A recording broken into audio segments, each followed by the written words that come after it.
একটি গ্রহণযোগ্য নির্বাচন অন্তর্বর্তী সরকারে করতে হবে। একটি জনপ্রিয় প্রশ্ন এরকম যে আপনারা আওয়ামী লীগকে নির্বাচনে অংশ নিতে দেওয়ার পক্ষে নাকি বিপক্ষে? আহ, আওয়ামী লীগ আপনাদের কোনো রাজনৈতিক স্পেস না নিলেও আপনি আওয়ামী লীগের নাম উল্লেখ না করে কোনো ধরনের জুলুম না করার কথা ঘোষণা দিয়েছেন। অনেকে বলেছেন যে এই ঘোষণা না দেওয়ার কে আপনি, এই প্রসঙ্গেও যদি একটু আপনি বলেন। না, এই ঘোষণা দেওয়ার কে প্রশ্ন করেছে? জি। আসলে আমি আওয়ামী লীগের নাম নেই নাই, আর আওয়ামী লীগকেও আমি ইন্ডিকেট করি।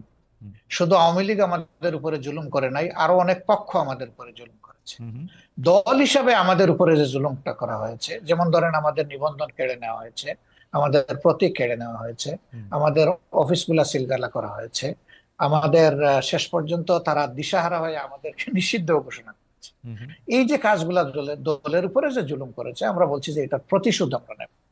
কারণ প্রতিশোধ প্রতিহিংসার জন্ম নেয়, আর প্রতিশোধ যখনই নিতে যাব তখন আইন হাতে তুলে নেওয়া হয়। হুম। আমরা আইন হাতে তোলার নেওয়ার ব্যাপারে আমরা বিশ্বাসী না।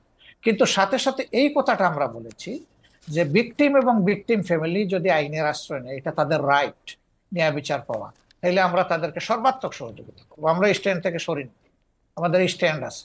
এখানে আওয়ামী লীগের নামও নেওয়া হয়নি, আওয়ামী লীগকে ইন্ডিকেটও করা হয়নি। এটা ছিল একটা সামগ্রিক বক্তব্য। আমার এই বক্তব্যটাকে টুইস্ট করা হয়েছে যে জামাতের আমির আওয়ামী লীগকে ক্ষমা করে দিয়েছেন এবং সাধারণ ক্ষমা ঘোষণা করেছেন। প্রথমটা তো নাই, দ্বিতীয়টা করার আমি কে? একটা রাষ্ট্রের সাধারণ ঘোষণা করার একমাত্র ব্যক্তি হচ্ছেন রাষ্ট্রপ্রধান, যিনি অর্থাৎ প্রেসিডেন্ট। তিনি হুম। ছাড়া প্রধানমন্ত্রী এটা পারে না, আর কেউই পারে না। আমি কে এটা করার? আমার তো কোনো অধিকার নাই।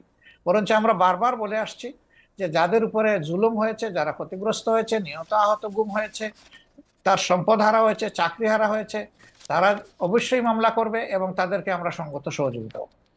আহ, আচ্ছা।